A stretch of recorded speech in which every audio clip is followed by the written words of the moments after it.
Olá, boa noite a todas, boa noite a todos. É um prazer imenso estar com vocês em mais uma live do Danilo Bifone. Hoje eu tenho a grata satisfação de receber um dos ícones do assistencialismo e da defesa dos direitos humanos, que é o padre Júlio Lancelotti. Ele é padre aqui na Moca e acompanha os moradores em situação de rua. Eu também vou conversar com a doutora Juliana Hashimoto, é advogada, egressa da Faculdade de Direito do Largo São Francisco, minha veterana, inclusive, e que também acompanha e advoga para os moradores em situação de rua. É um prazer imenso recebê-los aqui hoje, sejam bem-vindos. E eu vou começar, então, agradecendo a presença de vocês e já perguntando para o Padre Júlio, depois seguindo para a Juliana. Padre Júlio, como tem sido o enfrentamento da Covid-19 pela população em situação de rua? Ainda mais em dias como hoje, com o frio que está fazendo aqui em São Paulo. Acho que cortou, eu não consegui ouvir. Tá ótimo. Padre Júlio. Vocês estão me ouvindo? Perfeitamente. Eu queria saber do senhor, Padre Júlio, como tem sido o enfrentamento da Covid-19 pela população em situação de rua. É um enfrentamento difícil, como para todos nós. Para eles não tem uma diferença em alguns aspectos. Em outros, a diferença é muito grande. Porque desde o começo, quando se dizia fique em casa, o povo da rua pergunta onde é a casa que nós vamos ficar. Muito tardiamente, a prefeitura foi dando as respostas, levou dias para que tivéssemos o abrigo emergencial no Centro Esportivo da Moca, embora ele não seja facilitador do isolamento social, porque lá ficam 140 pessoas, mas demorou muito para que essa resposta saísse. E só agora, depois de 120 dias, que a prefeitura disponibilizou 150 vagas em hotéis. Precisou levar 120 dias para que tivesse essa resposta.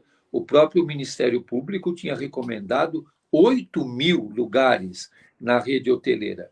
Foram oferecidos somente, até agora, 150. Eles dizem que talvez haja alguma ampliação. Mas essa ampliação, se vier, ela tem que responder às necessidades da população de rua. A Juliana sabe bem disso, tem acompanhado. Nós conseguimos colocar em vagas em hotel, inclusive na própria Moca e na Vila Prudente, pessoas que não estariam nos critérios da prefeitura. O critério da prefeitura é acertado quando é para pessoas com mais de 60 anos, mas não inclui casais com crianças, não inclui mulheres com crianças, não inclui pessoas com deficiência, pessoas com comorbidades que não tenham essa idade. E desses lugares marcados foram só para homens, mulheres também não entram. E a nossa comunidade acabou assumindo de colocar pessoas em vagas de hotel que não entrariam nos critérios da prefeitura. Então, demorou demais, muito burocratizado e excludente. Tá ótimo. Muito obrigado, Padre Júlio. Quando o senhor fala a nossa paróquia, é que o senhor vive das doações que o senhor recebe, né? Para custear, então, esse assistencialismo.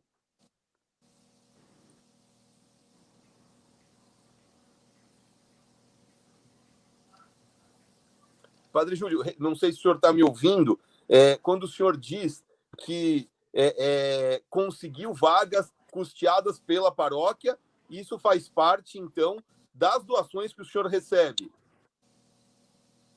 Sim, aí são doações que a nossa paróquia recebe, a paróquia São Miguel Arcanjo, na Rua Taquari, que é doações e o apoio de muitas pessoas, seja de São Paulo, seja de fora, que tem nos ajudado a assumir esses custos. Inclusive, tivemos que apoiar uma família que é uma mãe com 5 crianças, também numa casa que foi alugada, eles estavam no hotel e agora estão na casa. Tá ótimo. Eu vou pedir, então, para o Lucas colocar o número da conta da paróquia, colocar o cardzinho aí, por favor, Lucas, no comentário, para que as pessoas que puderem ajudar, tá aí, depois vai estar nos comentários também. Aí tá a conta da paróquia São Miguel Arcanjo. Quem estiver disposto a ajudar esse belíssimo trabalho que o Padre Júlio realiza, eu agradeceria demais. Ele é da minha inteira confiança e será um dinheiro muito bem empregado. Eu vou passar a palavra agora para a doutora Juliana. Doutora Juliana, como tem sido a questão dos benefícios? A gente sabe que a gente teve um benefício emergencial, só que muitos moradores em situação de rua ficaram alijados desse direito, porque eles sequer tinham CPF, não tinham RG. Como foi o papel da paróquia e o seu papel na condição de advogada para conseguir resolver esses problemas que, na verdade, a defensoria não tomou conhecimento, não tomou providências, o CRAS não tomou providências, e aí a paróquia acabou correndo atrás disso? Como é que foi, doutora? Primeiro, boa noite a todas e todos. De fato, houve, né, por uma lei federal, a criação do auxílio emergencial, e para a população de rua, para uma grande parte da população de rua, o acesso ao auxílio emergencial foi muito difícil, e para uma parcela ainda... bom, a gente pode falar da nossa vizinhança, né? A gente atende as pessoas em situação de rua da região da Moca, e foi muito difícil. A Moca é um bairro central na maior cidade da América Latina. Eu fico imaginando como que não deve ter sido no interior do Brasil, para cidades com estruturas institucionais mais precárias. Foi muito difícil. Então, a gente pode pensar que toda uma demanda que já existia da população de rua por atualização de documentos, por acesso a documentos essenciais, que já era uma demanda grande e cheia de obstáculos, muito obstaculizada, ficou ainda pior durante a pandemia, porque os serviços essenciais, as instituições essenciais fecharam todas, né? Defensoria Pública do Estado, por exemplo, ficou com atendimento remoto. Atendimento remoto faz sentido para quem tem acesso à internet. A população em situação de rua, ela não tem acesso ao básico essencial da subsistência, incluindo o acesso à internet, enfim, computador, smartphone, essas coisas. Então, toda a parte, toda a questão da requisição do auxílio, para quem não estava no Bolsa Família, tinha necessariamente que passar por um formulário eletrônico, seja por smartphone, seja pelo site do auxílio emergencial, né? E um formulário extremamente requisitando diversas informações que a população de rua, de modo geral, não tem de cabeça, né? Porque a população de rua ela não tem uma vida tradicional como a nossa, bancarizada, por exemplo, que precise recorrer constantemente a número de CPF, número de RG. Então, para lembrar e para fazer naquele momento o cadastro, já era um empecilho. Não lembrar o número de CPF, não ter um endereço para informar, como um endereço de domicílio ou residência, e o outro aspecto era que um aspecto de segurança do aplicativo ou do site era que, para dar continuidade a partir da segunda ou terceira etapa do cadastro, era necessário um número de celular para receber um código de verificação. Então, não tendo acesso à tecnologia, o acesso a esse código de verificação também ficava impossibilitado, e a gente não conseguia seguir adiante. Com a ajuda de voluntários, nós conseguimos diversos números de telefone. Isso foi ótimo num primeiro momento, está sendo agora uma nova etapa do inferno nesse momento do saque, né? Mas nós conseguimos, naquele momento, resolver a questão dos cadastros. Fizemos os cadastros. Para as pessoas que não tinham documentos, por exemplo, acesso ao RG, a Receita Federal fez também um atendimento remoto, só que, claro, o atendimento remoto tinha que ser por meio de nós, por causa da questão da exclusão digital, e na maioria dos casos nós conseguimos o número do CPF pelo serviço da Receita Federal. Em alguns casos não, porque por mais que tenha havido, e foi um serviço bem prestado esse remoto da Receita Federal, mas por mais que tenha havido um treinamento das equipes, parece que tinha 1.000 funcionários da Receita Federal fazendo esse serviço remoto, Alguns, pelo que eu tive de informação do interior, principalmente, respondiam exigindo documentos que naquele momento não eram necessários, né, e que inviabilizava a gente conseguir o número do CPF. Para conseguir, por exemplo, RG, número de RG e tudo mais, uma funcionária da Receita Federal, Eleonora Rigotti, batalhou demais. Ela é voluntária lá no Largo São Francisco, no Cefras. Ela também é de um movimento da população de rua ao lado do Robson, que é uma liderança estadual, se não me engano, do movimento, e ela conseguiu, a muito custo, uma parceria com o IRGD, com a Polícia Civil, para a emissão de RGs. Então, quem já tinha RG em São Paulo ficou muito facilitado com essa parceria. O IRGD está prestando um serviço maravilhoso lá no bairro da Luz. Nós temos encaminhado semanalmente dezenas de pessoas para emitir RGs novos, mas nós encontramos obstáculos para os migrantes, que aqui em São Paulo nós temos uma população migrante bastante expressiva, que não tiveram acesso, por exemplo, à emissão de documentos nacionais pela Polícia Federal, e para pessoas de outros estados que nunca tiveram RG aqui no estado de São Paulo. Então, nós precisávamos solicitar, e isso teve que ser também uma conquista, fruto de uma batalha árdua junto à Defensoria Pública do Estado, por um atendimento um pouco mais desburocratizado, especialmente para a população de rua, para a emissão de certidões de nascimento de outros estados. Né? É demorado, e por causa da demora, algumas pessoas ainda ficaram sem o cadastro, porque a certidão de nascimento não chegou em tempo. Então, essa primeira etapa para conseguir o auxílio foram diversas brigas, né? Brigas com diversas instituições para que os serviços começassem a funcionar. Muito tardiamente, por uma conquista, uma batalha do Ministério Público Federal, do CNJ, conseguiu-se que os Correios fizessem os cadastros, mas isso foi conquistado há uma semana antes do final do último dia para se fazer a solicitação. Então, as pessoas poderiam ir aos Correios sem um número de celular e sem um comprovante de endereço, fazendo autodeclaração da situação de rua, e poderiam, naquele momento, fazer o cadastro, mas já era um pouco tarde demais, né? Então, nesse primeiro, nós fizemos todas essas etapas para superar os obstáculos iniciais do auxílio emergencial. Depois, superados esses obstáculos iniciais, nós tivemos as outras etapas, porque o auxílio emergencial, em cada etapa, o governo federal consegue criar inúmeros problemas, inúmeras restrições e inúmeros casos de reanálise de benefícios que já estavam aprovados. Enfim, ainda é uma batalha muito grande.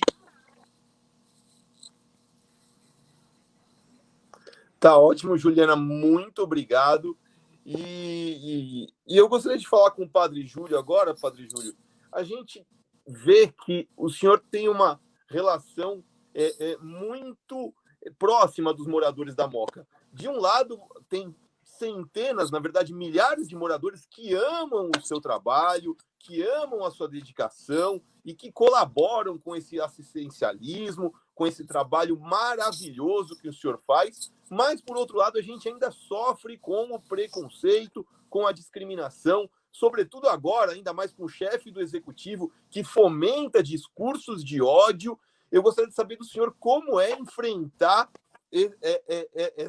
esses discursos de ódio, esse preconceito, essa discriminação. Inclusive, o senhor teve problemas na Casa Vida, quando instalou, então, no bairro, uma casa para acolher crianças portadoras do HIV. Como foi essa receptividade que o senhor encontrou?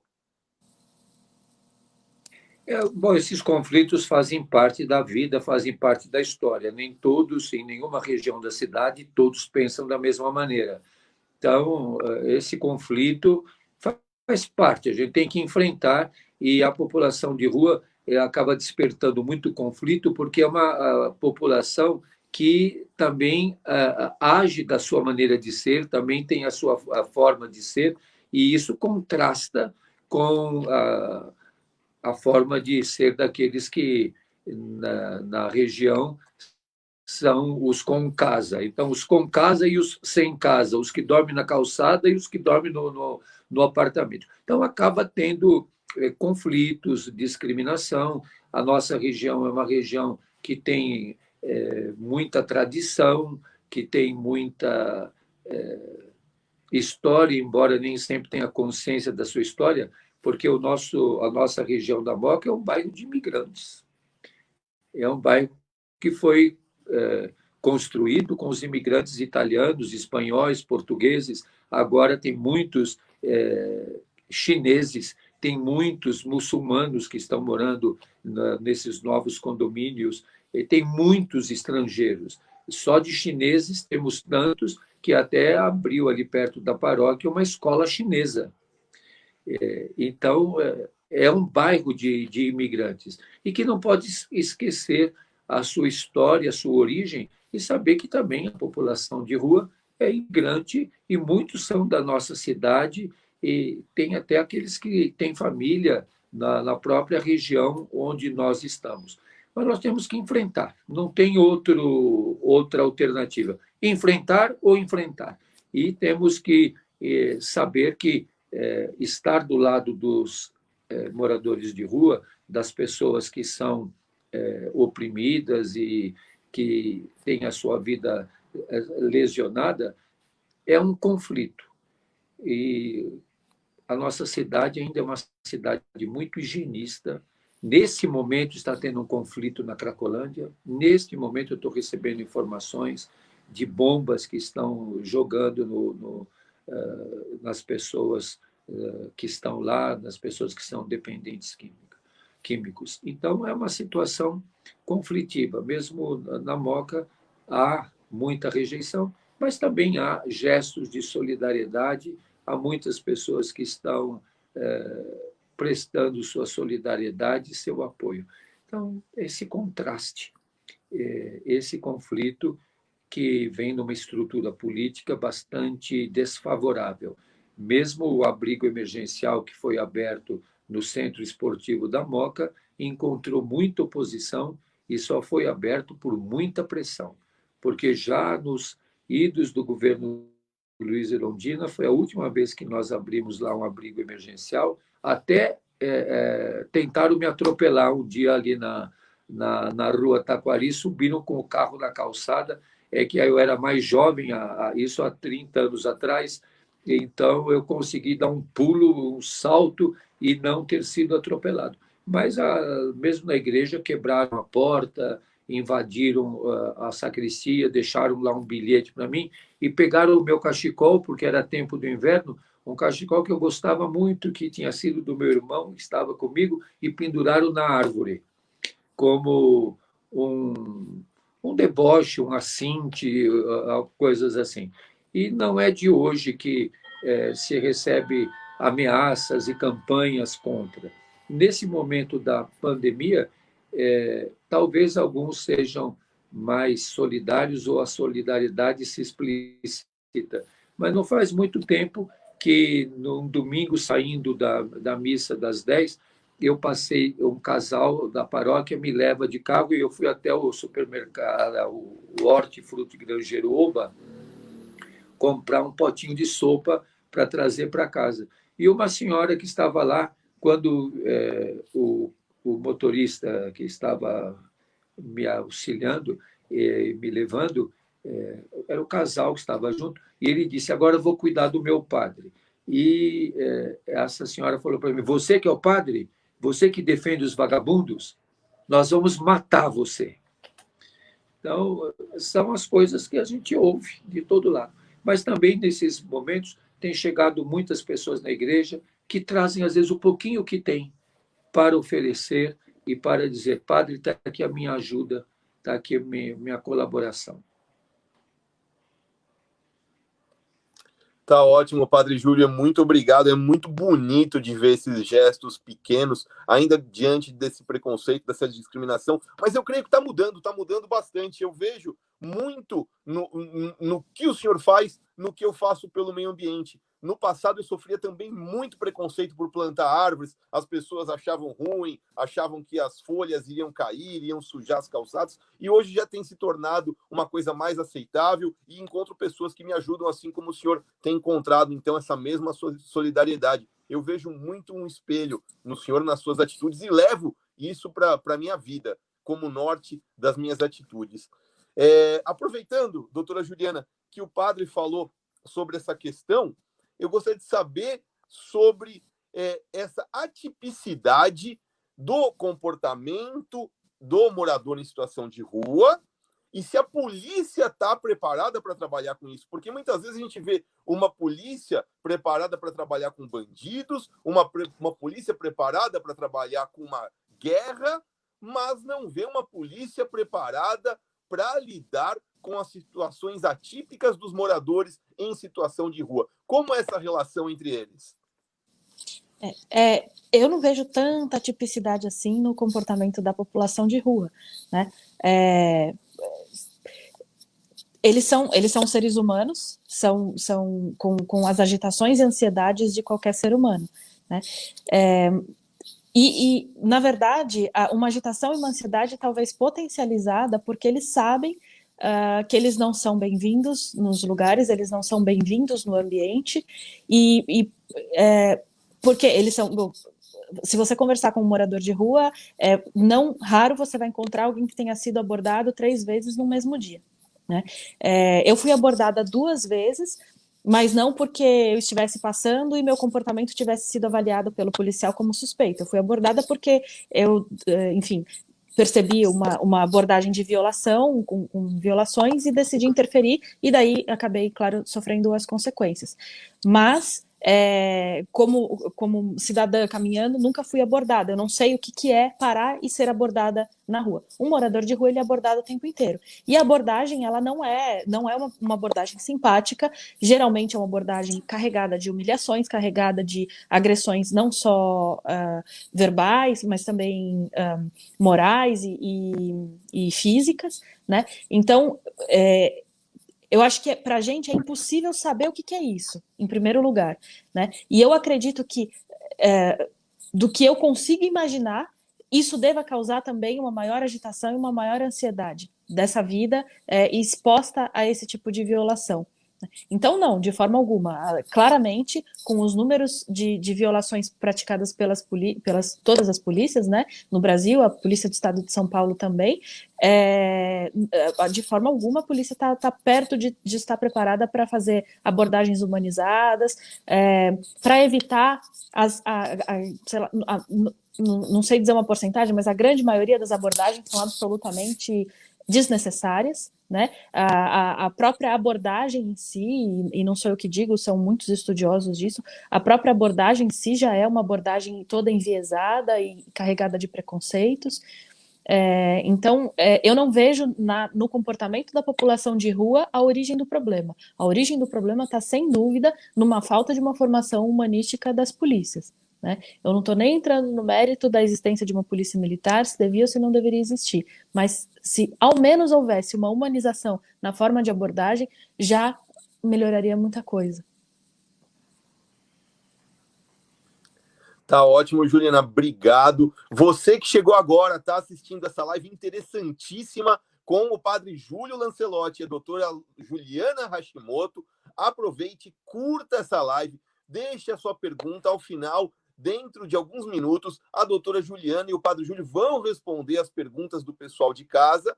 E se você perdeu, não tem problema. Essa live estará disponível no nosso canal, o canal do Danilo Bifone, no YouTube. Basta se inscrever no canal e ativar o sininho.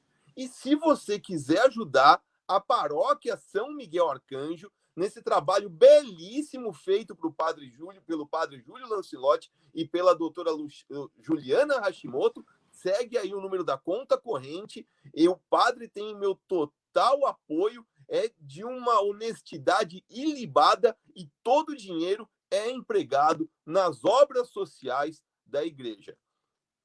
E continuando, padre Júlio, eu gostaria de perguntar para o senhor sobre a questão, o senhor mencionou a Cracolândia. A gente sabe que é muito difícil viver em situação de rua. Muitas vezes essas pessoas têm problemas psiquiátricos, outras vezes são dependentes de álcool, dependentes de drogas, e essa dependência é muito difícil, esse vício é muito difícil de ser abandonado sem uma intervenção estatal.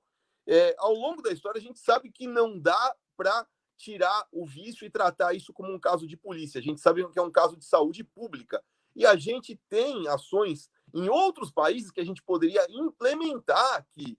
A gente tem políticas de redução de danos, como foi feita na Alemanha, em que eles tinham um problema tal qual o nosso aqui da Cracolândia, mas com heroína. E aí eles fizeram tendas, atenderam essas populações, deram tratamento médico, deram esporte, deram palestras e conseguiram reverter, diminuindo a quantidade de drogas paulatinamente, e conseguiram reverter esse problema lá na Alemanha. Por que no Brasil, em São Paulo especificamente, a gente segue governo após governo e a gente não tem uma política de redução de danos efetiva para a região da Cracolândia?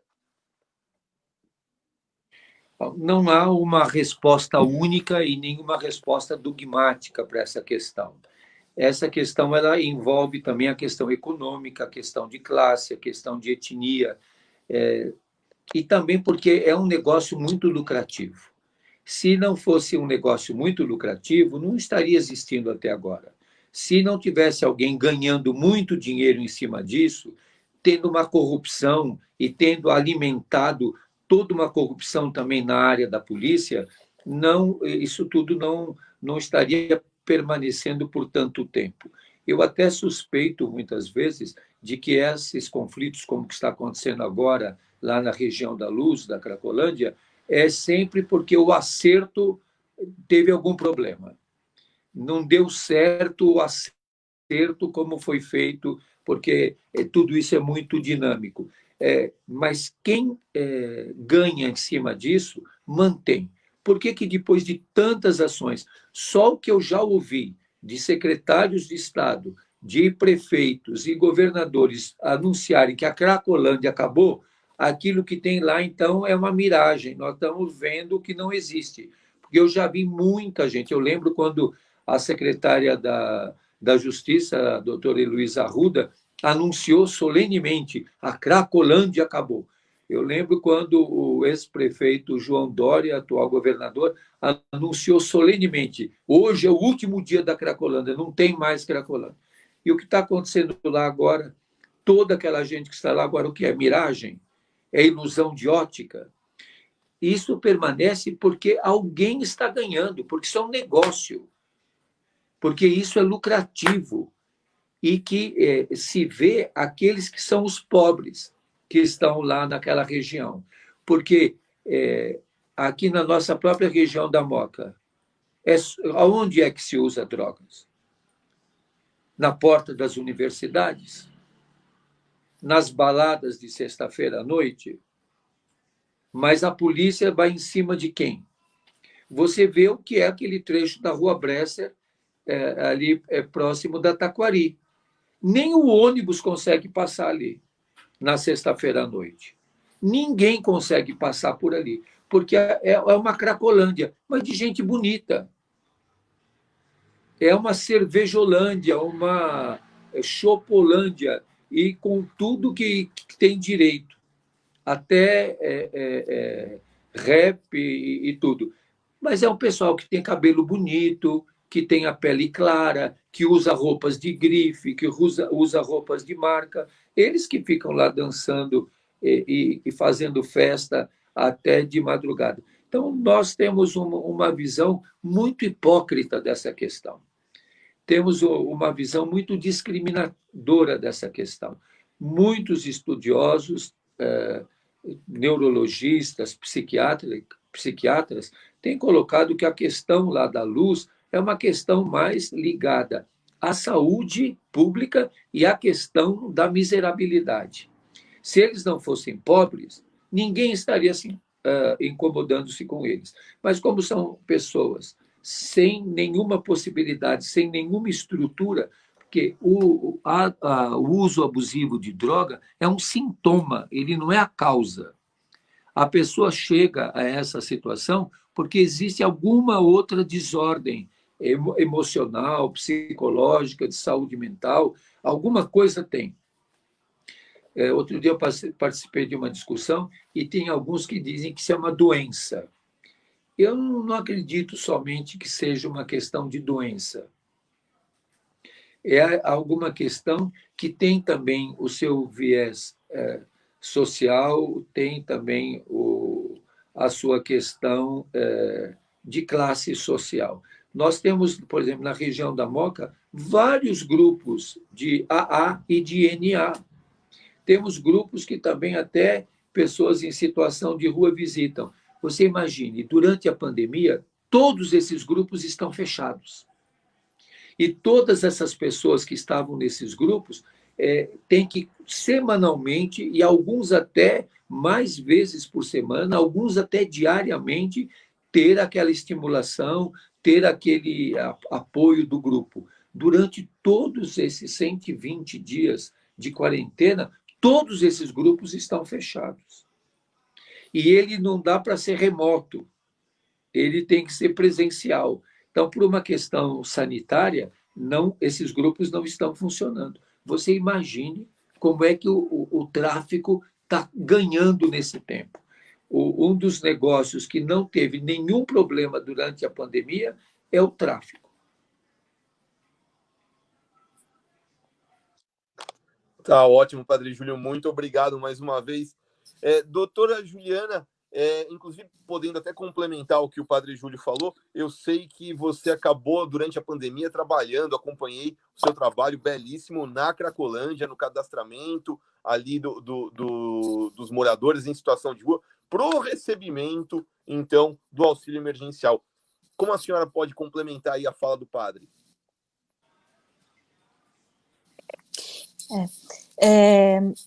Bom, eu trabalho com o Padre Júlio já há 3 anos e isso me expôs a diversas experiências, né, com as mais diversas instituições públicas, sobretudo da administração, né.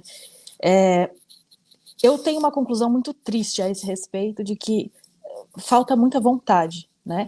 Há muitos interesses por trás, as instituições e os planos para, enfim, para acolher essas pessoas, existe muito dinheiro por trás. Nós recebemos muitas denúncias de, por exemplo, pessoas que deveriam, enfim, serviços que deveriam acolher essas pessoas e dar o devido encaminhamento, na verdade, usam essas pessoas como números, como CPFs, para justificar o recebimento de verba da administração, né?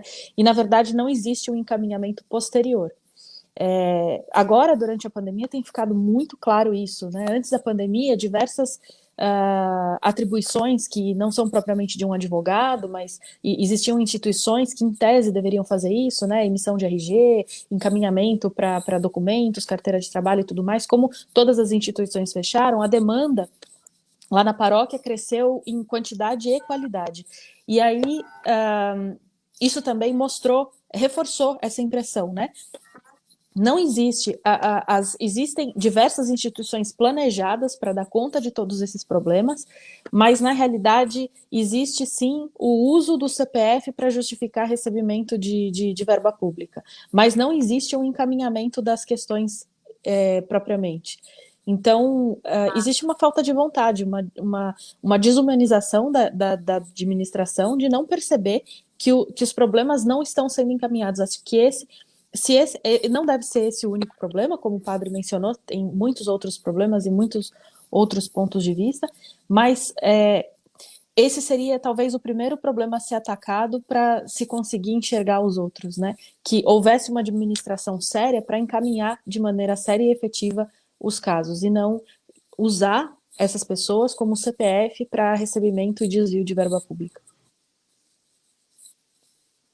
Tá ótimo, obrigado, Ju. Padre Júlio, para finalizar, a gente já está chegando ao finalzinho, teremos só as perguntas do pessoal de casa. Enquanto isso, você que ainda não mandou sua pergunta, por favor, encaminhe na nossa live. Depois o Padre Júlio e a Juliana vão poder responder as perguntas que a gente selecionar por aqui. Padre Júlio, nós tivemos recentemente o episódio em que a esposa do governador e mais uma outra socialite questionaram, então, os moradores em situação de rua, dizendo que eles não gostam de ir para os abrigos, eles não gostam de ir para os equipamentos públicos, porque se eles vão para lá eles têm regra a cumprir. mas a gente que vivencia a realidade desses abrigos, a gente sabe que esses albergues não são as melhores coisas do mundo. O senhor teve ultimamente visitando alguns CTAs e acabou denunciando ali que tinha vazamentos de esgoto e eram albergues que recebiam, CTAs que recebiam verbas enormes, mas não prestavam um serviço a contento. Eu gostaria de saber do senhor, então, Padre Júlio, como funciona a fiscalização desses CTAs que acabam prestando um serviço que deixa tanto a desejar. Pois é, parece que não há fiscalização ou há conivência de quem deveria de fazer a fiscalização. Pegando em alguns pontos. Primeiro, a opinião que foi feita pela primeira-dama e a sua amiga não é uma opinião só delas, é uma opinião de muita gente. E é uma opinião que eu acho que na Moca deve ser de muitas pessoas também. E ela externou a opinião de muitas pessoas. Eu acho isso pior do que ela só pensar isso, é que ela pensa junto com muitas pessoas e verbaliza. A segunda questão é de que hoje a Moca é o segundo local da cidade, segunda região da cidade, com maior número de população de rua. Por isso, nessa região, há algumas respostas, só que são todas institucionais e respostas muito caras. Só esse CTA que nós temos apontado essas deficiências é um CTA que recebe R$425 mil por mês. Então, é um valor exorbitante. Lá são 440 pessoas, agora houve uma diminuição, tiraram os idosos, estão transferindo outras pessoas, não sei se o número lá ficará de 300, ainda é um número excessivo, quando deveríamos de ter respostas como repúblicas, locação social, apoio aos grupos familiares, para que as pessoas não estivessem segregadas dessa forma. E vimos as imagens que nós colocamos de percevejos infestado de muquiranas, esgoto inadequado, entupimento. Hoje um morador de rua falou para mim, depois dessas denúncias puseram todos os chuveiros. Nossa, e tem água quente. Ele estava admirado que tinha água quente lá no chuveiro, com a temperatura que nós estamos. E aí, como é que as pessoas vão para esses lugares? Você imagine você, Danilo, dormindo num dormitório com 100 pessoas. Eu só dormi em dormitórios grandes no seminário, mas é difícil você dormir com tanta gente. Dormir é um ato muito íntimo. Você tem todo um ritual para você se preparar para dormir, para ter o aconchego de estar na tua cama e tudo mais. Então, nós tratamos muitas vezes essas pessoas de uma maneira tão desumana que eles vão introjetando essa desumanidade. E eles se surpreendem muito quando não é assim e também reproduzem, porque as pessoas que estão na rua, elas pensam como todos nós. Eles também recebem as informações e acabam pensando também pensamentos que são opressores, que são pouco solidários. Então, é importante a gente ter, o povo da rua não é um anjo, mas também não é um demônio, são pessoas. E como todas as pessoas, têm desafios e dificuldades. Até eu queria lembrar uma coisa, eu sempre falo isso para Juliana e para outros, que a gente acha isso até, de certa forma, grotesco, mas é real. Quando dizem para mim, o povo da rua é muito agitado, eu digo, vai na reunião de condomínio quando está sorteando vaga na garagem.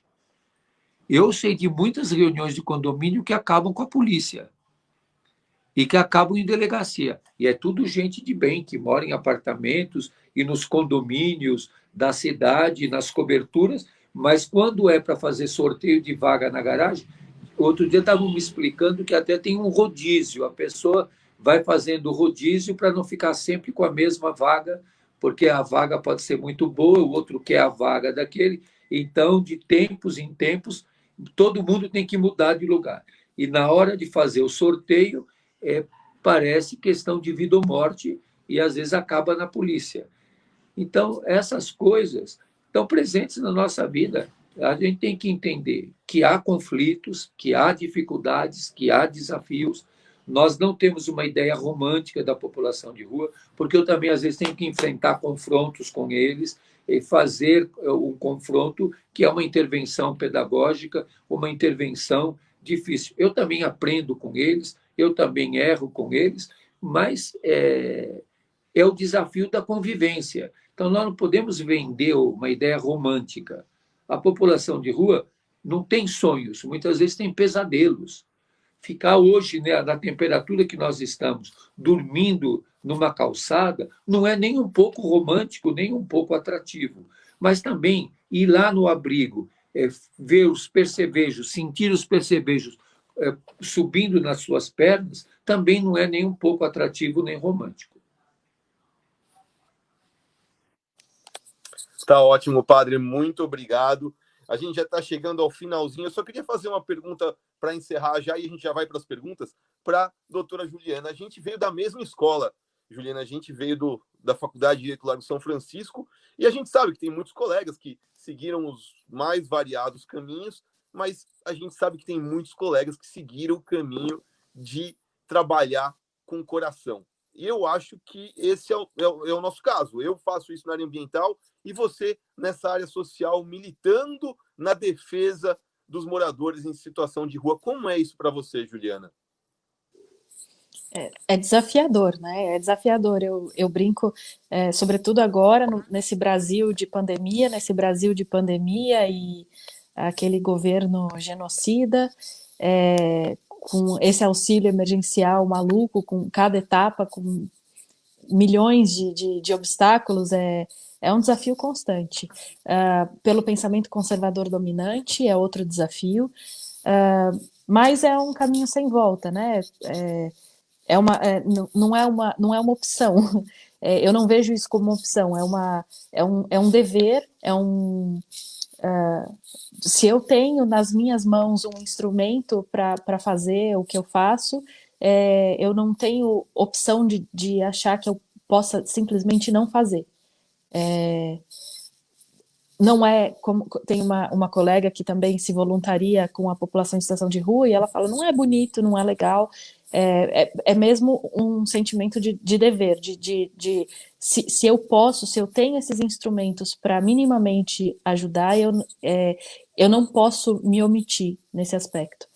Mas, sem dúvida, com todos os desafios desse país, com esse conservadorismo reacionário dominante. Tá ótimo, Juliana, muito obrigado. Nós temos uma pergunta aqui, a pergunta do Fábio Luiz Rossini, que está em casa nos acompanhando.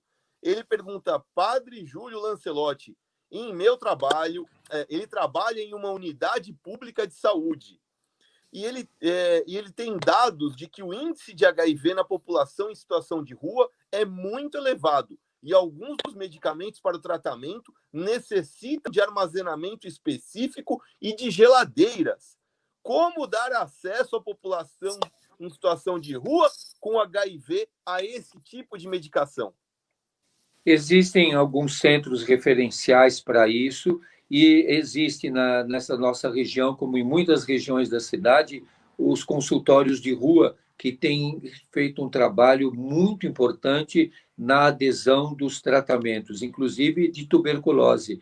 Nessa semana, inclusive, eu estive lá na Unidade Básica de Saúde da Moca, vendo o grupo que estava recebendo alta do tratamento de tuberculose, que a população de rua tem muita incidência de tuberculose, de DST, AIDS e de outras doenças, de outras comorbidades e tudo mais. Então, aproveitar para dizer da importância dos consultórios de rua, que conseguimos, e o nosso agradecimento ao Dr. Edson Aparecido, que é o secretário municipal da Saúde, ampliar o número de consultórios, ampliar a hora de trabalho e ampliar também os dias de funcionamento, funcionando também de sábado e domingo. Então, os consultórios de rua têm sido um fator muito importante de não termos tido, nessa pandemia, uma tragédia maior atingindo a população de rua. O próprio município diz que temos cerca de 32 moradores de rua que foram a óbito. Esse número se imaginava que seria muito maior. Não tem sido uma tragédia maior, porque os consultórios de rua estão muito presentes nas ruas. De manhã eles estão conosco lá na paróquia, medindo a temperatura, dando orientações. Logo cedo todos recebem álcool em gel, todos recebem máscaras, e há uma prevenção muito grande, e isso tem sido muito importante para que esses nossos irmãos, também alimentados, tenham uma melhor imunidade e consigam enfrentar esse momento tão dramático da nossa vida. Tá ótimo, padre, muito obrigado. Temos uma pergunta, inclusive eu já vou pedir para a doutora Juliana falar do evento que vocês pretendem ter no próximo final de semana, e também a pergunta da Denise de Paula. A Denise de Paula pergunta como as pessoas que moram na Moca podem ajudar o trabalho do padre e da doutora Juliana. Temos o card, inclusive, com o número da conta. Enquanto a doutora responde, o Lucas vai colocar o card aí para a gente, quem quiser anotar. Durante a pandemia, a gente tem um pouquinho mais de restrições, enfim, para evitar aglomerações e tudo mais.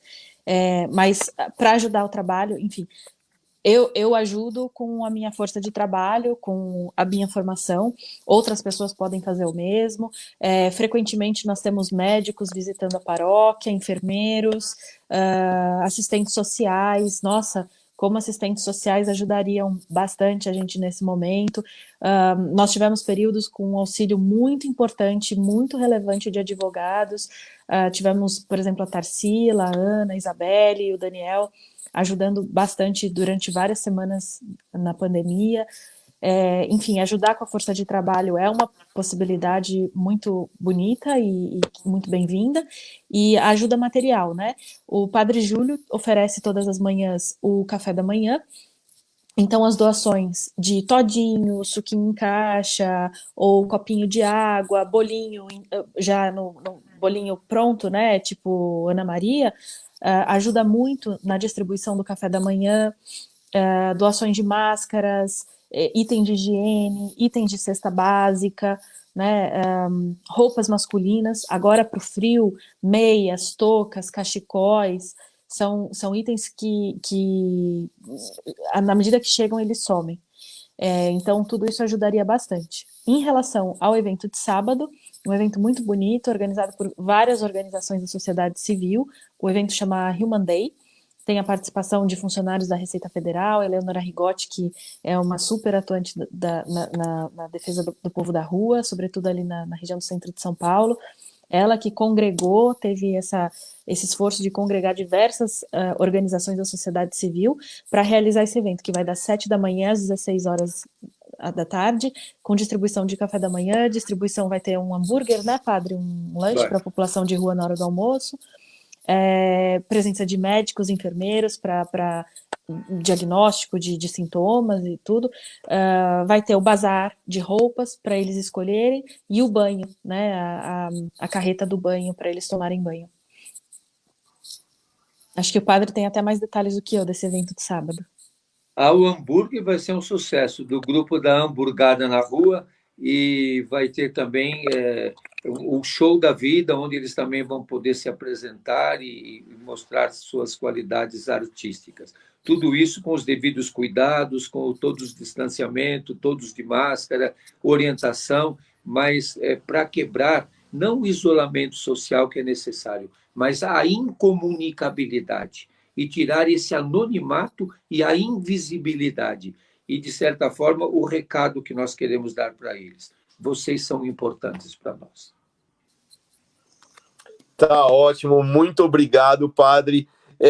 Padre, eu só queria que o senhor falasse uma coisinha para encerrar, e a gente já fecha a live de hoje, que é uma coisa que me tocou muito. Eu vi uma entrevista do senhor em que o senhor comentava de uma jornalista que perguntou qual era a sua perspectiva, e o senhor comentou que a sua perspectiva era a do fracasso, de estar do lado dos fracassados. Isso me tocou de uma maneira que me sensibilizou demais.